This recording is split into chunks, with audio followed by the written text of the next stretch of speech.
12절에서 28절 말씀입니다. 사도행전 18장 12절에서 28절 말씀, 우리 한 절씩 서로 교독하도록 하겠습니다. 12절 말씀 제가 먼저 읽겠습니다.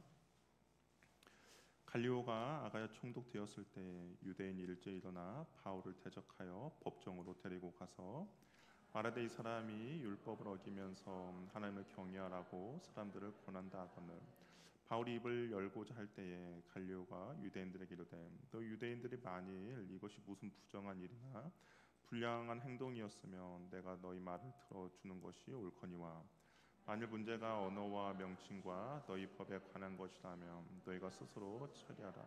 나는 이러한 일에 재판장 되기를 원하지 아니하노라 하고 그들을 법정에서 쫓아내니 모든 사람이 회당장 소스데네를 잡아 법정 앞에서 때리되 갈리오가 이 일을 상관하지 아니하리라. 바울은 더 여러 날 머물다가 형제들과 작별하고 배 타고 수리아로 떠나갈새 브루스길라와 아굴라도 함께하더라. 바울이 일찍이 서원이 있었으므로 갱그레에서 머리를 깎았더라. 에베소에 와서 그들을 거기 머물게 하고 거기는 회당에 들어가서 유대인들과 변론하니 여러 사람이 더 오래 있기를 청하되 허락하지 아니하고 작별하여 이르되 만일 하나님의 뜻이면 너희에게 돌아오리라 하고 배를 타고 에베소를 떠나 가이사랴에 상륙하여 올라가 교회의 안부를 물은 후에 안디옥으로 내려가서 얼마 있다가 떠나 갈라디아와 부르기아와 땅을 차례로 다니며 모든 제자를 굳건하게 하니라. 알렉산드리아에서 난 아볼로라 하는 유대인이 에베소에 이르니 이 사람은 언변이 좋고 성경에 능통한 자라. 그가 일찍이 주의 도를 배워 열심으로 예수에 관한 것을 자세히 말하며 가르치나 요한의 세례만 알더랍니다. 그가 회당에서 담대히 말하기 시작하거늘 브리스길라와 아굴라가 듣고 데려다가 하나님의 도를 더 정확하게 풀어 이르더라. 아볼로가 아가야에 건너가고자 함께 격려하며 제자들에게 편지를 써서 영접하라 하였더니 그가 감에 은혜로 말미암아 믿은 자들에게 많은 유익을 주니 함께 읽겠습니다. 이는 성경으로서 예수는 그리스도라 증언하여 공중 앞에서 힘있게 유대인의 말을 이김이더라. 아멘. 그러면 옆에 분과 인사 나누겠습니다. 당신은 하나님의 선물입니다. 네, 당신은 하나님의 선물입니다. 두렵고 고린도에서 두려워하고 떨고 있는 바울에게 하나님께서 나타나셔서 두려워하지 말라라고 말씀하셨죠. 그러면서 내가 너와 함께 할 것이고 그리고 너를 지켜줄 것이다라고 말씀하셨습니다. 그 약속의 말씀에 힘입어서 이제 바울이 고린도에서 1년 6개월 동안 머물면서 하나님의 말씀을 가르쳤죠. 사역에 많은 열매도 있었지만 또 한편으로는 정말 그 핍박과 비방도 있었던 것을 우리가 보게 됩니다. 그런데 이때 이제 고린도 아가야 지역에 갈리오라는 총독이 오게 됩니다. 그러면서 이제 한 사건이 일어나게 되는데요. 신임 총독이 부임을 하자 유대인들은 아마 고린도의 사정을 잘 알 리 없는 신임 총독을 부임 기회로 삼았던 것 같아요. 그리고 그 갈리오에게 바울을 고소하게 됩니다. 13절 말씀 우리 한번 같이 읽어보도록 할게요. 13절 읽어보겠습니다. 시작. 하나님을 경외하라고 사람들을 권한다 하거늘. 유대인들이 바울을 고소하면서 율법을 어겼다라고 이야기해요. 근데 이게 그 율법이 우리가 알고 있는 모세 오경이 아니라 노마법을 어겼다라고 되어 있습니다. 그러니까 이 사람이 노마법을 어기면서 하나님을 경외하라고 사람들을 권한다라고 고소고발을 한 거예요. 유대인들의 율법 모세 오경을 지키든지 말든지 로마 총독은 관심이 없습니다. 그래서 유대인들은 자신의 그런 율법이 아니라 그냥 로마법을 어긴 사람이라고 바울을 고소한 것이죠. 로마로 하여금 유죄 판결을 받아내려면 바울이 로마법을 어긴 것이 드러나야 했습니다. 그러면서 하나님을 경외하라고 한다라고 이야기해요. 그래서 하나님을 경외한다는 것은 아무런 문제가 없죠. 하나님을 경외하는데 그것이 무슨 문제가 있겠습니까? 그런데 이 하나님을 경외하라고 한다라는 것, 권한다라는 그 안에는 어떤 의미가 있냐면 황제가 인정하지 않는 종교를 믿으라고 합니다라는 그런 뉘앙스가 이 안에 들어 있습니다. 유대인들은 신인촌도 갈리오에게 바울이 로마에 어긋난 행동을 하고 있는데 그것은 무엇이냐? 로마의 황제가 승낙하지 않는 종교를 믿으라고 한다고 그렇게 고소고발한 것이죠. 바울 일행은 긴장할 수밖에 없습니다. 왜냐하면 빌라도 때처럼 정말 다수의 유대인들이 거짓 선동과 거짓 고소를 못 이겨서 판결을 잘못 내린 이력이 있기 때문인 것이죠. 그런 염려가 있을 수 있죠. 하지만 그 순간에 우리가 기억해야 할 것은 무엇이냐? 하나님의 약속을 말씀을 기억해야 합니다. 분명 하나님께서 고린도에서 떨고 있는 바울에게 말씀하셨죠. 내가 너와 함께하겠다. 너를 대적하여 해롭게 할 자가 없게 하겠다라는 그 약속의 말씀 있지 않습니까? 과연 주님께서는 그렇다면 바울에게 그 약속의 말씀을 어떻게 신실하게 지켜내고 있는가? 우리 14절 15절 말씀 한번 읽어보도록 하겠습니다. 시작.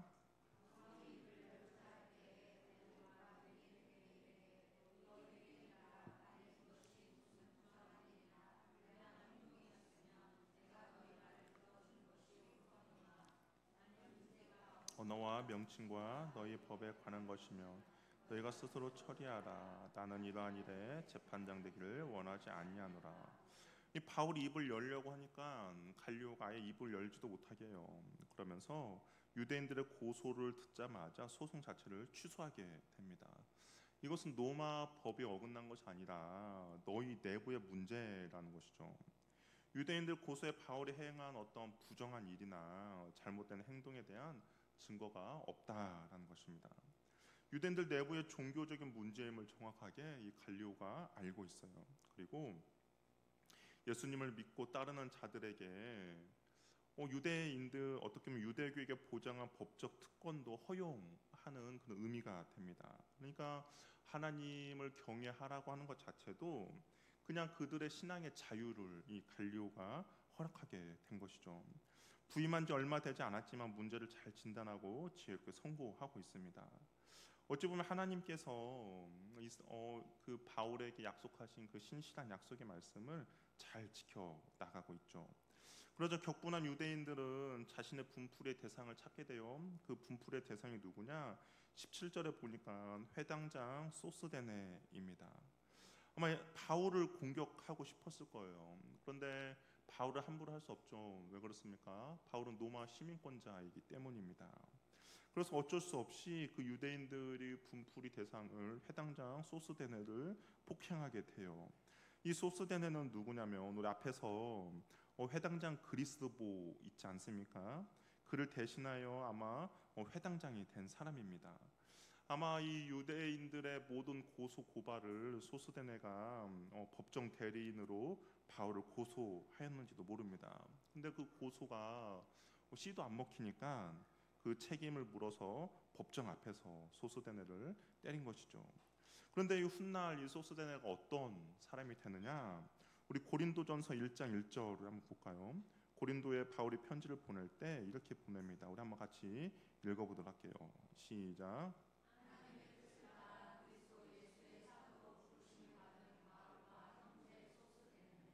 예, 여기 누가 등장합니까? 소스데네가 등장하죠. 아마도 이 사건 후에 그리스도보에 이어서 회당장 소스데네가 예수님을 영접했던 것 같습니다. 그래서 예수님을 영접한 두 번째 회당장이 되었던 것이죠. 그러니까 하나님께서는 재판을 통해 하나님께서 바울에게 하신 약속의 말씀을 신실하게 지켜 가시는 것을 보게 됩니다. 신실하신 주님께서 자신의 약속을 신실하게 지켜 나가시는 것이죠. 하나님의 성경의 말씀이 동일하게 저와 여러분들에게도 적용되죠. 하나님 우리에게 주신 그 약속의 말씀이 그냥 길가에 떨어지거나 사라지거나 없어지는 것이 아니라 신실하게 지켜 나가신다는 것을 꼭 믿고 나아가시길 바랍니다. 바울은 여러 날 더 고린도에 머물다가 내 자신을 파송해 주던 안디옥 교회로 돌아가기로 결심을 해요. 오늘 본문에서는 왜 돌아가려고 하는지에 대해서는 명확하게 나와 있지 않지만 어떤 사본에는 이런 추가가 있습니다. 뭐라고 되어 있나? 다가오는 절기에 예루살렘에서 지내야 한다라는 구절이 포함되어 있습니다. 그러니까 아마 유월절일 것 같아요. 그러니까 다가오는 유월절은 내가 이 선교지에서 보내는 것이 아니라 절기에 맞춰서 교회에 가서 안디옥 교회에 가서 그 유월절을 지키기로 결정을 한 것 같습니다. 그래서 고린도를 떠나서 동쪽에 10km 정도 떨어진 갱그레아 항구로 가게 되죠. 우리 지도 한번 보여주시겠습니까?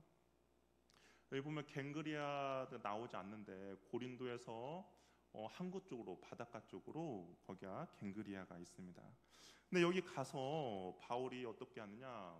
거기서 머리를 이제 깎게 된다라는 것이죠. 그리고 머리를 깎고 하는데 여기 보면 성경에 보면 갑자기 브리스길라와 아굴라도 함께 길을 떠난다라고 되어 있습니다. 근데 우리가 한번 주목해서 봐야 될 것은 무엇이에요? 처음에는 어떻게 이들을 소개했습니까? 혹시 기억나십니까? 처음에 어떻게 소개했죠? 아굴라와 브리스길라 부부라고 성경에서는 처음에 소개했어요. 그런데 1년 6개월이라는 시간이 흐르고 나서 그다음 성경에서는 어떻게 소개하냐? 브루스길라와 아굴라라고 소개를 하고 있는 것이죠. 성경에서 누가 앞에 먼저 이름이 나오냐는 정말 중요하거든요. 우리 제자들의 이름도 쭉 나열이 되잖아요. 제자들 이름 중에서 누가 제일 먼저 등장합니까? 누가 먼저 등장하죠?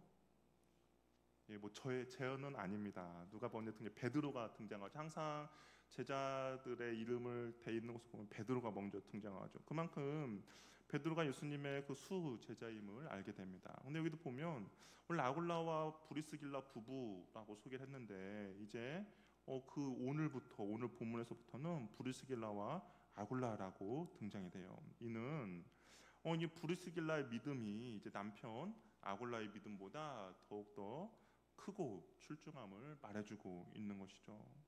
우리 잠언 14장 1절 한번 볼까요? 잠언 14장 1절 말씀 한번 보겠습니다. 시작.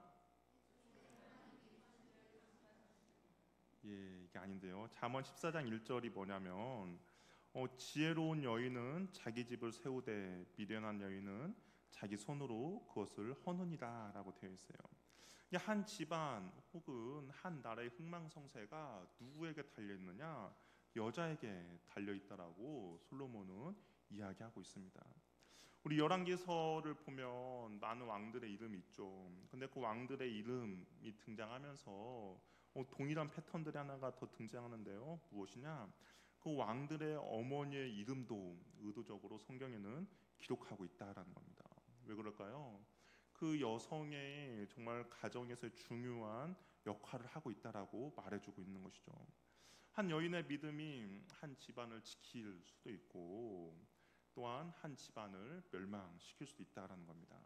한 나라를 견고하게 할 수도 있고 한 나라를 멸망시킬 수도 있다라는 것이죠. 그 잠언의 마지막 절도 어떤 이야기로 끝납니까? 지혜로운 여인의 이야기로 마치는 것을 보게 돼요. 하나님을 온전히 경외하는 여자 아내들로 인하여서 가정과 공동체가 바로 세워져 간다라는 것이죠. 여기 앉아 계신 우리 많은 여성분들이 있습니다.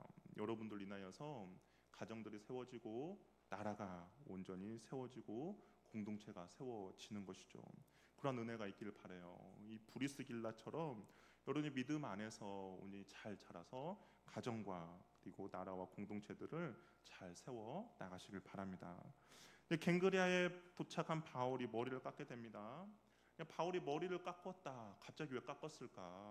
뭐 이발할 때가 됐나라고 생각할 수도 있겠지만 이 머리를 깎았다는 것은 이제 서원을 했다라는 거예요. 바울이 어떤 서원을 했어요. 근데 어떤 서원일까 생각해 보면 나실인 서원이죠.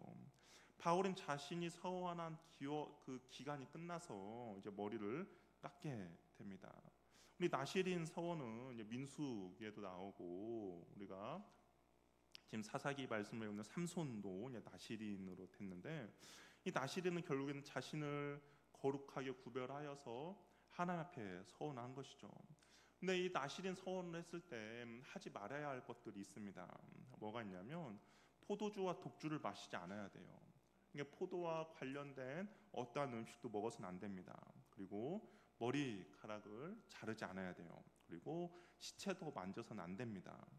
만약에 이 규례를 어기게 되면 자신이 서원한 기간을 다시 이제 시작해야 되는 것이죠.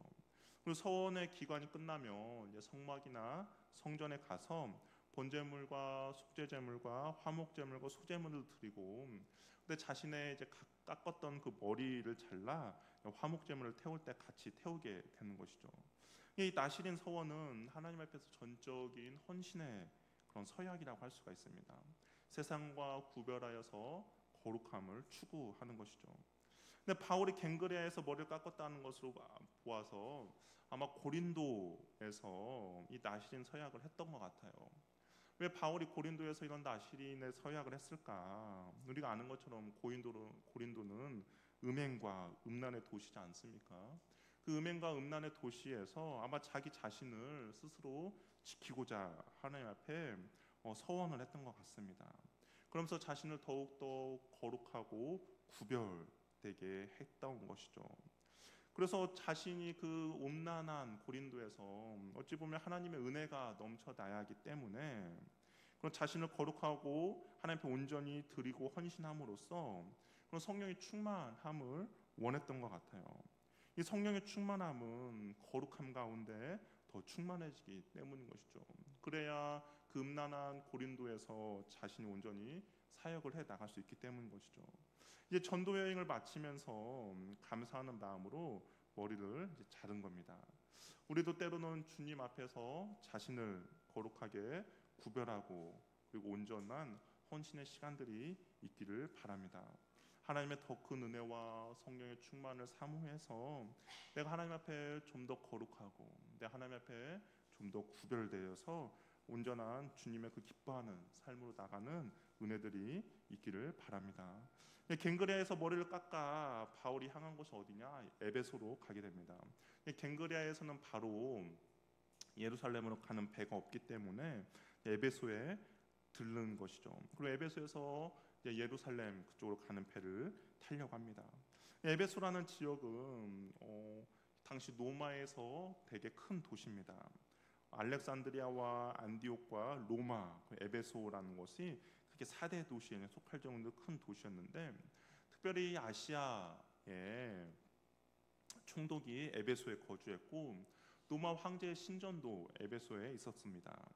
그리고 에베소라는 곳은 바울에게 있어서 정말 갈망의 도시였죠. 왜냐하면 바울이 2차 전도 여행 때 가고 싶었던 곳이 에베소 지역이었는데 어떻습니까? 성령이 아시아에서 복음 전하는 것을 못하게 하셨죠. 그래서 마게도니아 환상을 보고 유럽으로 선교 여행을 바꾸던 곳이 바로 2차 선교 여행인데 바울은 계속적으로 에베소 아시아에서 복음을 전하고 싶었었습니다. 에베소 도착한 바울이 어떻겠냐? 어느 도시들처럼 회당을 찾아서 유대인들과 변론하게 돼요. 우리 19절 말씀 한번 같이 읽어보도록 하겠습니다. 읽어볼게요. 시작.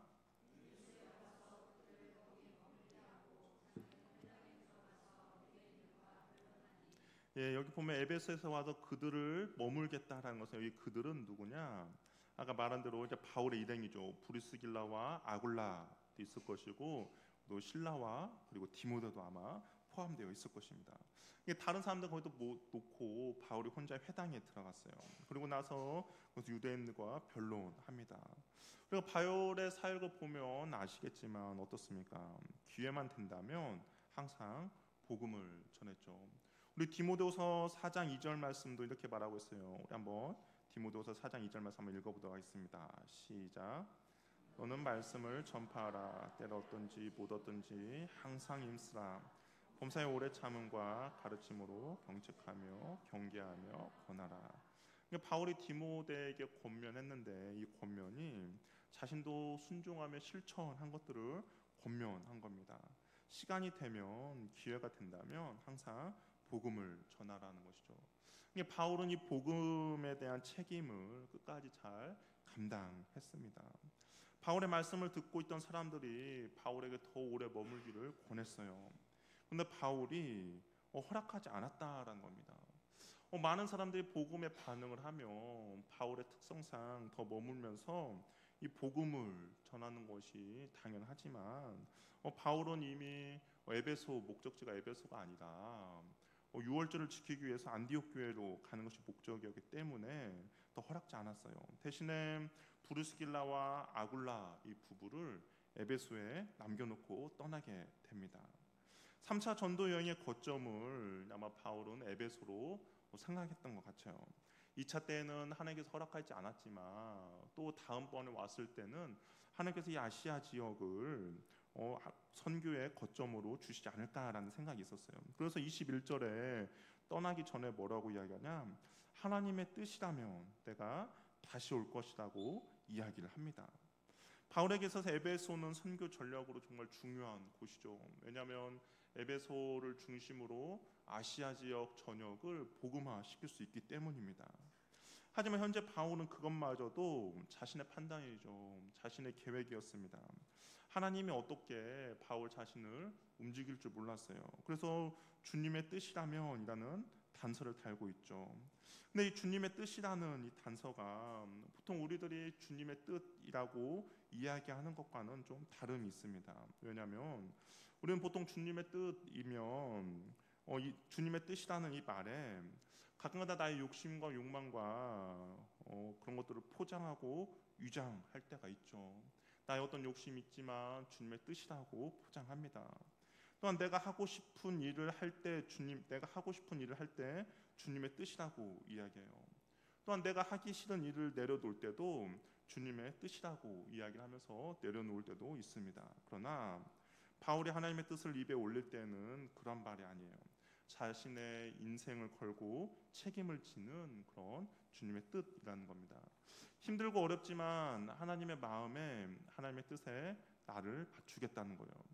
만약에 하나님이 원하시는 대로 자신의 인생을 100% 내어놓는다라는 그런 다짐입니다.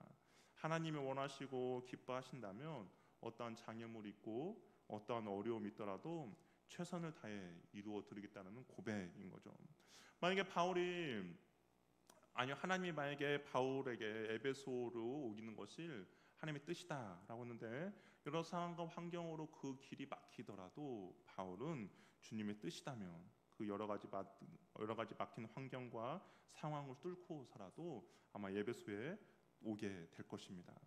우리는 쉽게 나의 감정, 환경, 상황으로 하나님의 뜻을 변경하고 포기하지만 바울에게 있어서 하나님의 뜻은 자신의 모든 것을 걸고 이루고자 하는 하나님의 뜻이라는 것이죠.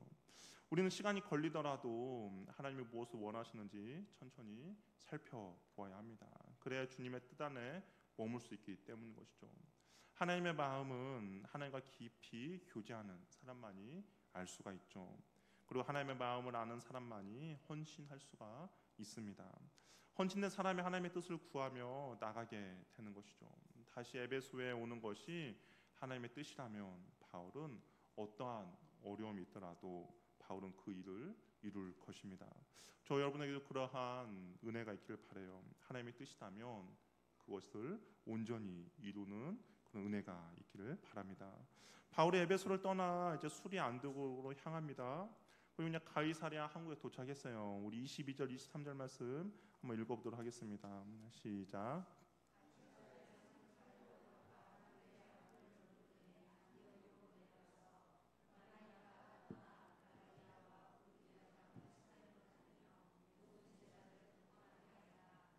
가이사랴 상륙해서 이제 교회 안부를 물었다라고 해요. 바울이 먼저 간 곳은 어디냐? 바로 예루살렘 교회입니다. 그래서 올라가다라는 표현이 누가가 종종 쓰는 표현인데요. 예루살렘에 올라간다라고 할 때 사용했던 표현입니다. 그러니까 바울이 가이사랴 도착해서 예루살렘 교회에 갔어요. 그러고 나서 거기서 아마 선교 보고를 했겠죠. 그리고 자신이 갱그리아에서 깎았던 머리카락을 예루살렘 성전에 가서 태우고 예물을 드려서 나시린 서원을 마무리했을 것입니다. 보고를 마치고 바울은 이제 안디옥 교회로 내려갑니다. 그리고 거기서 예루살렘 교회 새 뜻이 2차 선교 여행 가운데 하나님께서 베푸신 놀라운 일들을 나누었었고요. 2차 선교 여행은 약 3년간의 시간이었습니다. 그리고 그 3년간의 시간 가운데 적게는 3,000km, 많게는 5,000km가 넘는 긴 여정을 마무리를 했어요. 많이 피곤했겠죠. 그런데 바울은 어떻습니까? 보니까 얼마 있다가, 얼마인지는 정확히 나오지 않지만 그리 긴 시간 아니었던 것 같습니다. 다시 3차 전도 여행을 떠나게 됩니다. 1차, 2차 전도 여행이 이제 전도의 씨앗을 뿌리는 것이었다면 3차 전도 여행은 양육과 신방의 성격이 강하죠. 전도한 사람들 믿음으로 다시 세워 말씀을 가르치고 양육하기 위해서 3차 전도 여행을 떠납니다. 그러면 이제 보통 이제 3차 전도 여행을 떠나면 바울이 이제 어떻게 진행이 되는가에 대해서 이야기해 주었는데, 근데 누가는 여기에서 어떤 사람을 소개하고 있습니다.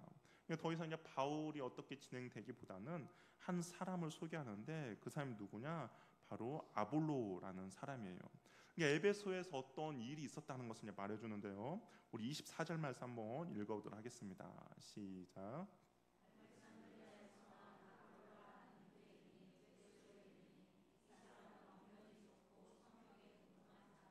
이 알렉산드리아 출신 유대인이라고 이야기합니다. 언변이 좋았다는 거예요. 이 알렉산드리아는 당시 세계에서 가장 큰 도서관이 있었던 곳입니다. 그리고 우리가 흔히 설교하다 한 번씩 들은 70인형 성경 있잖아요. 히브리어를 헬라어로 번역한 70인형 성경이 바로 이 알렉산드리아에서 번역이 되었던 곳이에요. 그러니까 학식이 풍부하고 사람들의 많은 지식이 모아져 있는 이곳 출신 아볼로가 있다라는 것이죠. 그러면서 그를 소개해요. 뭐라고 소개해요? 그 사람 언변이 좋고 성경에 능통하다라고 이야기합니다. 이게 큰 도서관이 있고 사람들의 지식이 있다 보니까 거기 학문이 뛰어났죠.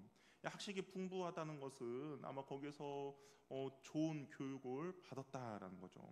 그리고 또한 성경에 능통하다라고 이야기합니다. 당시에 성경에 능통하다는 것은 당시에 성경을 얼마나 많이 암송하고 있느냐, 많이 외우고 있느냐인 거죠. 당시에는 지금처럼 우리 성경이 한 권처럼 되어 있지 않았죠. 두루마리 성경이었습니다. 그러니까 창세기의 두루마리, 우리 흔히 말하는 각권 성경처럼 성경이 따로따로 되어 있죠. 그러니까 어떤 성경을 이야기할 때 그 성경을 어떤 사람이 많이 암송해서 그것을 술술 이야기하느냐가 중요한데, 이 아볼로라는 사람이 그렇게 하나님의 말씀을 많이 알았고 철저하게 말씀 공부를 어려서부터 잘 받았던 사람입니다. 그러면서 또 이렇게 이야기하죠. 우리 25절 말씀도 한번 읽어보겠습니다. 시작.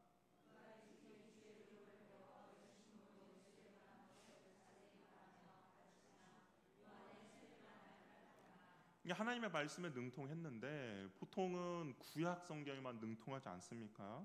바울도 하나님의 말씀에 능통했는데 구약에만 머물러 있었죠. 그런데 이 아볼로는 어떤 사람이었냐? 구약에서만 머물러 있었던 것이 아니라 예수님에 관해서도 알았다는 거죠. 구약의 메시아의 예언에 대한 것도 알았고, 그리고 예수님이 오심도 알았다라는 겁니다. 그런데 한 가지 이야기하죠. 무엇을 알았습니까? 요한의 세례만 알았다라는 거죠. 예수님에 대한 많은 지식이 갖고 있었어요. 그리고 그분의 가르침도 따랐습니다. 그런데 예수님의 십자가와 부활, 그리고 성령 세례, 성령의 다시 오심에 대해서는 알지 못했다라고 이야기하는 거죠. 그러니까 아마 이 아볼로라는 사람이 세례 요한의 그 사역까지만 알고 있었던 것 같아요. 그리고 세례 요한이 죽고 나서 아마 그 예수님의 들었던 이야기만을 가지고 이제 사람들에게 예수님에 관해서까지 이렇게 가르치는 그런 사람이었던 것 같습니다. 어떻게 보면 성경 지식은 있고 예수님에 대해서 말할 수 있었지만 십자가와 부활 그리고 성령 세례를 받지 않은 채로 말씀을 가르친 사람이 바로 이 아볼로였던 것이죠. 어찌 보면 단순한 지식의 전달 그리고 가르침이었습니다. 그럼에도 불구하고 이 아볼로에게는 열정이 있는 사람이었어요. 바울처럼 회당에서 자신이 알고 있는 예수에 대해서 담대히 전했습니다. 아볼로의 담대하고 열정적인 가르침을 이제 브루스 길라와 아굴라가 들었어요. 이들 부부는 바울이 술이 안 되고 떠날 때 에베소에 남겨놓았죠. 그리고 그곳에서 아볼로를 만나게 된 겁니다. 아볼로가 이제 예수에 대해서 이야기를 전하는데 가만히 듣다 보니까 뭔가 부족함이 느껴지는 거예요. 자신들이 바울과 1년 6개월 동안 같이 머물면서 성경에서 배우고 그걸 알아갔는데 아볼로가 이게 하는 말을 들으니까 뭔가 한 2% 부족한 것을 느끼게 됩니다. 그래서 이 브리스길라와 아굴라 부부가 그의 부족함을 채워주고자 해요. 우리 26절 말씀 한번 읽어보도록 하겠습니다. 시작.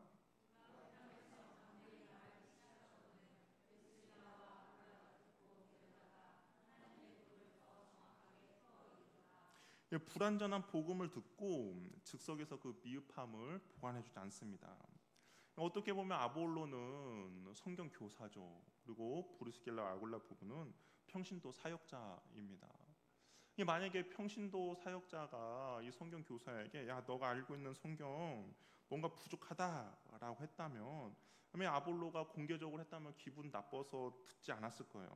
근데 브리스길라 아굴라 부부가 참 지혜로운 것이 무엇이냐면 그냥 공개적으로 그 가르침을 채워준 것이 아니라 어떻겠냐, 듣고 데려다가라고 이야기합니다. 이 데려다가라는 말이 보통 자기 집에 초대해서 그 손님을 맞아들일 때 사용하는 단어예요.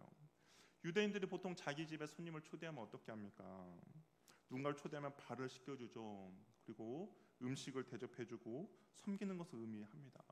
이 브리스길라와 아굴라 부부가 그냥 말로만 너가 잘못된 복음이 무엇인지를 가르쳐 준 것이 아니라 먼저 행동으로 예수님의 그 섬김의 모습을 보여주고 그러고 나서 그 복음을 부족한 것을 채워준 겁니다. 여기 보면 더 정확하게라는 비교급을 사용하죠. 그러니까 이 아굴라의 부족한 부분을 채워준 거예요. 이 아굴라가 아볼로가 아무것도 몰랐던 것이 아닙니다. 알았어요. 근데 2% 부족했는데 그것을 브리스길라와 아굴라 부부가 채워주어서 완전하게 만들어 주었다는 것이죠. 우리가 말씀을 배우고 훈련해야 하는 이유가 바로 여기에 있죠. 우리가 알지만 부족하게 알고 있습니다. 그럼 어떻게 하나님에 대해서 온전히 알 수가 있겠습니까? 우리가 하나님이 어떤 분이신지 알지만 서로 부족하게 알죠. 그렇기 때문에 우리가 그 부족한 부분을 체험받기 위해서 성경 공부도 하고 제자 훈련도 하는 것이죠. 근데 이것이 한 번으로 끝나는 것이 아니에요.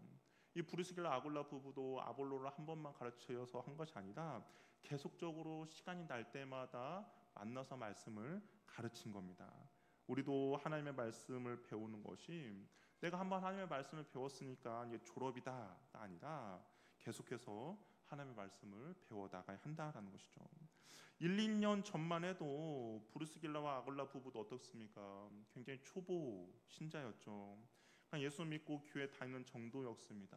그런데 고린도에서 우연히 바울을 만났고 바울한테 말씀을 배우고 변화된 것이죠.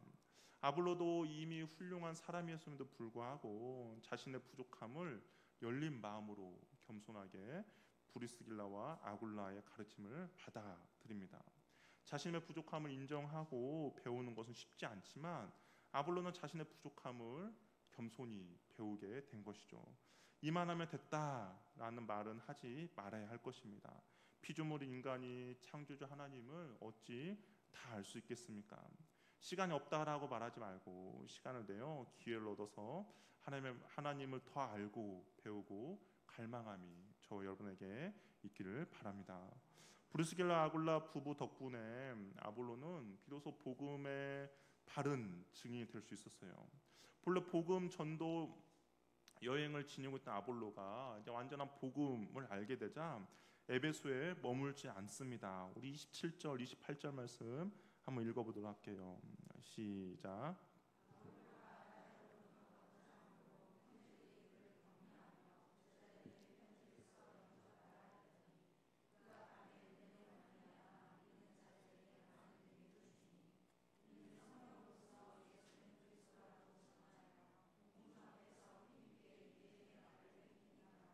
아볼로가 이제 고린도가 있는 아가야 지역으로 가고자 했어요. 여기서도 왜 가고자 했는지는 나오지 않지만 다른 사본에 보면 이렇게 되어 있습니다.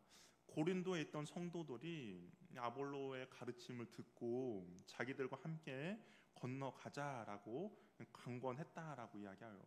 그러니까 아마 고린도에 있었던 성도들이 이 브리스길라와 아굴라 부부가 에베소에 있다는 걸 알고 있지 않습니까? 그리고 고린도에는 지금 영적 지도자가 없어요. 그래서 아마 에베소로 왔겠죠. 그리고 거기에서 아볼로의 그런 가르침, 강론을 듣고 이 사람이 우리와 함께 고린도에 가서 우리들에게 말씀을 가르치면 좋겠다라고 생각했던 것 같습니다. 그래서 같이 건너가자라고 권면을 했죠. 그리고 아볼로는 그들의 제안을 받아들여서 이제 고린도로 가고자 한 것입니다. 그것은 바울이 1년 반 동안 사역하다가 떠났던 곳이죠. 근데 하나님께서는 그곳을 아볼로를 보내게 되죠. 그리고 그곳의 형제들에게 아볼로를 영접할 수 있도록 이제 부탁을 드립니다.